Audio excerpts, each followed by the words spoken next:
Hey guys, it's Dennis here with Revog Games. I'm joined by... Josh Revayers, all the way in South Africa. Yes, and this is not the podcast we're going to be doing tomorrow, and we will be talking about this as well. But the big news of Valve announcing the Steam Deck. This is something that's not, a big surprise. It's been rumored for a while. So we knew it was coming. We didn't know it was coming today. But anyways, they revealed that they're going to have their handheld console. But they kind of don't want to call it a console because it's really just a PC in a mobile form. It's 7 inches. It's a 1280 by 800 resolution. It's a 60 hertz LCD screen. It has a custom AMD APU featuring a 4-core, 8-thread CPU, and it has 16 gigs of RAM. If you look at it, it's like it looks pretty sleek. It looks like a kind of a, I don't know, might offend some people, but it looks like an adult Switch. It's a little wider. Like it has the same kind of width. Not the width, but the height, vertical. The height, yeah, it has similar height, but it's a lot wider, giving you a wider screen. I'd say the most interesting thing about the design is the layout between the thumbsticks and the D-pad/buttons. They're pretty much right next to each other. Yeah. But I believe that was to avoid patent issues for other things. But also so that they could make room for those touch sensors that came from the old Valve controllers, which I had. Actually got to use one of those controllers a couple years ago. They were amazing for things like RTS games and MOBAs, but they were trash for first-person shooters. So I'm glad they brought back that proprietary technology they had for this, so that you can use those as well. And supposedly, I don't believe them when they say this, but supposedly you can even use those like trackpads to play Doom, which I don't believe them. I mean, look, it's got the thumbsticks anyways. If you're going to be playing Doom, you're going to play it in controller mode. Yeah. But the reason they bring that up is because I think they want people to believe that you could probably play like esport type FPS games on this, which it's not going to be for that. This is for fun. This thing is designed for fun, you know? Yeah, and the trackpads, you also, because you can connect this device to a monitor, and you can actually connect a real keyboard. Yeah, and also you can use the trackpads as the mouse as well on the actual device. If you're not connected to, let's say, a monitor or keyboard or mouse, and you want to use the mode, kind of like a desktop mode, you can use that as the mouse, controlling the mouse cursor or whatever. Overall the design is pretty slick. It looks cool. The thing I like most about it, and because I know Gabe Newell said that he wants to be able to, he's trying to just get the PC market to expand, which, look, the PC market is huge, but he's trying to get more people to kind of segue towards the PC. Like, he's expecting in the long term, for whoever if kids get this, they can eventually segue to actual PC gaming. They're trying to get more people onto Steam, which makes sense because there's literally a button on the controller called Steam that I'm guessing takes you straight to the Steam homepage. But the thing I like most about this, and this is something that not a lot of developers or people who create hardware like this, they usually don't let you do this, but you can literally install any OS you want on this. They're not stopping you. That's really cool. Most people would stop you. If you don't like the Steam OS that's built in, you can put Linux on it, you can put Windows on it, anything will run. Yeah. But from what I've been hearing, the Steam OS, you're probably not going to use anything besides that. Yeah. It's pretty, from what people who have had hands on to it, they said that it's pretty smooth, the UI is pretty slick, so there's no real reason to change out of that unless for fun or whatever. So let's talk about the pricing here. It's a very aggressive pricing, in that you sent me that one interview with Gabe Newell, and he was talking about how the pricing was painful, and what that means is it's painful for the manufacturer. So Valve is probably taking a loss on these units, He said they're expecting each. This is the way, because he said, he also said that this is not their intended thing, but the fact that he said this means that it is in the back of their mind. They're selling these, I'm assuming, at a loss because they're expecting each person to own one of these to at least buy 8 games on Steam. Yeah. to be able to make up for it. At least, like, I'm guessing that's their goal to make the money back. Once again, that's like the same reason they would sell consoles at a loss, so that you can sell. You make your money on the PSN store, or the Xbox store. So they're expecting to make their money back through Steam sales. Yeah. So for 64, which explains the pricing point. 64 gigs is $399, which is very good price. They also have expandable SD. I think it looked like a micro SD slot. That you can install games and play games off of. So imagine you buy the 64. How fast do you think those would run, though? Well, I don't. Like, that'll work well for older games. Like, if you're gonna play like OG StarCraft, you could probably run it off your SD card. You know? I mean, they didn't But I don't think mention stuff. They didn't mention any type of limitations. It's probably dependent on how fast your card is. You probably can buy super fast cards that maybe you can run newer stuff off of. But 64 gigs, $399, 256, $529, 512 gigs, $649. So yeah, the pricing's really good for what you're getting. If you look at the hardware, it is very high end. Now, whether or not someone like me is in the market for something like this is a whole other story. What is the target audience? Because look, technically, you're not playing any games that you can't play on your PC. You know what I mean? Yeah. This is not for PC players. If you have a PC, you don't need this. Well, if you want, you can argue. You can argue the mobility. You can argue the mobility. Yeah. Point, If you're a hardcore gamer and you want to go on the go, I can see people buying this, and I would buy it if I had extra cash. I'm just not that person because I'm not a mobile gamer. I don't play mobile games on my phone. I never bought the Switch. In my life, I've never just been a mobile gamer. But something like this would actually be really cool if I had like $400 to burn. I'd consider getting one, but I just, that $400 I could spend on other stuff that I need. But I feel like it's one of those things. It's like a luxury, right? It's something like if you plan on playing a lot of mobile games and you're a person on the go that wants to play it, and it means that much to me, then $400 is a pretty good deal to get something like this. It's a pretty attractive offer to people who, like I said, don't have a PC and who don't need a PC to do like high-end editing or stuff like that. Like, if you're a college kid and you want to have a PC for gaming, but also there's something that can run Microsoft Word, literally get this. It'll be so much cheaper, you know what I mean, than getting yourself a full PC. If all you're going to be using your PC for is a little bit of homework on like Wikipedia and Microsoft Word, and you mainly want it for gaming, then get this. You don't have to break the bank, you know what I mean? You don't have to spend like $1,000 on a PC or a case or anything like that. I would probably go for slightly more hard drive space. Look, 64 gigs it's plenty to be able to play most games, but you got to keep in mind it's going to be a thing of like you're going to have one game installed at a time. Yeah. With the newer stuff. Some games you can't even install with 64. Some games you can't install. Like, I know, for instance, Ark, because Ark would be able to run on this, but Ark not even with all the DLCs installed, with like half the DLCs installed, that's 100 gigs. Warzone, you're not going to be able to do that. Which, this isn't the kind of thing you would play Warzone on, I think, Yeah. Like, this would work well as well for like MOBAs, I think, casually. RTS games, any action game. Look, this thing would be even more awesome. And it possibly is. I wonder how, because look, running it on Steam OS, I'm wondering how integrated it could be with Game Pass. And I know that that's obviously not their main goal. That's not going to be their main goal because they need the money needs to be from Steam.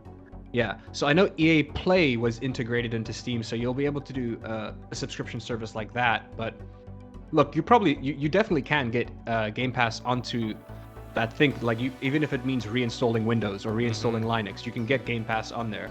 It'll just be a bit of a hassle. But this is competing with the Switch in terms of price range, because wasn't the OLED model only like $50 cheaper? Yeah. I think it was like $350.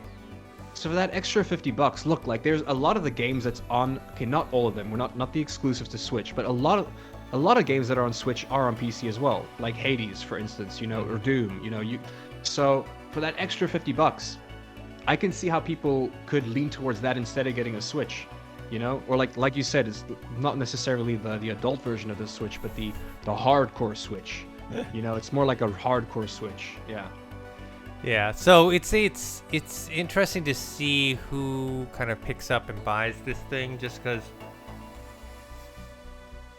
like I mentioned, how much RAM does it have again? 16 gigs. Yeah, like I mean, like I said, I'm looking at a competitor right now, something called the Smack Z. I'm guessing that's how you pronounce it. For $700, you get 4 gigs of RAM and 64 gigs of hard drive, no camera, and it's like, look, the design, I kind of actually prefer this design to the Steam design, but like it's only 1080p as well. You know, like it's almost like half the specs for double the price, which is crazy in terms of competitors. You know. Yeah, and so that tells you how much Valve is losing per. Yeah, they are. Like they're machine. literally selling these at a loss. Yeah, so, they gotta be. But they're it's also worth mentioning that if you do spend the extra money to get the more hard drive space, the hard drive speeds does improve as well. Yes. With that extra bump in money, like you are getting slightly better load times as well. It's not just a boost in space; it's a boost in speed. Yeah, they also said the 512 gig model features anti-glare etched glass screen. So. Yeah, like that's the one. Look, if you got the money for it, that's the one to get. Like, yeah. I mean, 500 gigs is plenty for you to put like 2 or 3 top-notch games on there, and then like a bunch of old ones. Yeah. Like you can make do with that one easily if you got the money for it. And I think once again, even at that price point, it's still cheaper than its competitors. You know? Yeah. It's still way cheaper than its competitors at that price point. Like I said, the hardware looked very high end. It didn't look like they skimped on stuff. And you know, the 1280 by 800 resolution for a 7-inch screen, you know, that's fine. You know, the screen's a little small, I will say, because even like it looks like there was room for more from the videos I saw people playing it. Like it looked like there was room for more. I'm sure the reason why they didn't have that room is for, you know, hardware specifications. But yeah, the thing is, look, these are also the first iterations of it. Yeah. You know? Oh, we forgot to say it's coming out this holiday season. They didn't give it like a date, but it's coming out this holiday season. So we're looking at probably November. That's my guess. Unless they want to push it to like early December to get the holiday sales, those Christmas sales. Currently, I would still rather get a Switch just for the exclusives. Yeah, that's the thing. Because I have a PC. That's only because I have a PC and I spend like 10 hours a day at my desk. It's very accessible for me to play PC games. I'm not on the go, you know. So that's the thing is, honestly, if I bought this thing, or let's say someone gave this to me free, because I don't think I would buy it. The only time I'd really use it is if I was on a plane. Traveling. Yeah, like perfect. And I'm not traveling a lot, you know, so I just don't. I don't really have the need for something like this. I do like the fact that you can plug it into other monitors, right? So that does change the whole aspect of like if the screen's too tiny, you can plug it in. You can plug in a monitor. You can plug in a mouse and keyboard. You know. Yeah. So like that is quite nice.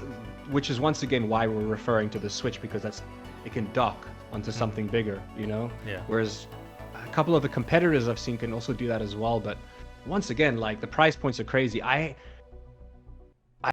Yeah, Gabe Newell, he said it best. It must have been incredibly painful for them to come up with that pricing point, because I can't fathom the amount of hundreds of dollars that they're losing per unit. Like on each unit, yeah. Yeah, I'd say probably anywhere between $100 to $200 they're probably losing on each unit. But their whole thing is to get people to buy the games through Steam they get the cut of. Also, the thing is, when they talked about the processing power, they were saying it was probably equivalent to the Xbox One and PS4. So obviously not. Oh, wow. But the thing is, it's performing better than those because it's only a 1280 by 800 screen. So remember, like the Xbox One and PS4, it's meant for HD. 4K. Yeah. So 4K 60 FPS. So it should easily. They were saying they're running Jedi Fallen Order on high and had no issues, and it was mainly due to the fact that it was running on a lower resolution. Much lower resolution, yeah. And once again, when it's at that size, it doesn't really matter. Obviously, you'll feel the difference on if you plug a monitor in and try to up the resolution, for instance. Like that's where you'll feel it. But you can always optimize around that, you know, get the sweet spot if you want. But yeah, on that tiny screen, dude, that's perfect. And like games like Jedi Fallen Order, that's gonna be fantastic to play on this, on the go, wherever, you know. Yeah. Like it does look like it could, if you have a really, really wide pocket, you could probably put it in your pocket. If you had a really wide pocket. The thing is, it's still gonna stick out, but you could pocket it. You know, you could carry it in the pocket. You didn't have to put it in the bag, which does add a bit like add a bit more one to it, if you will. Yeah. So overall, I think it's very cool. I think the price is very aggressive and very attractive. The design looks great. From what people are saying, it feels good. It's just not for me. Just because I don't think I get value out of it. That's the thing. I don't see myself being able to play it enough where it could justify the cost. I would get this from my nephew if I had the money, like 100%.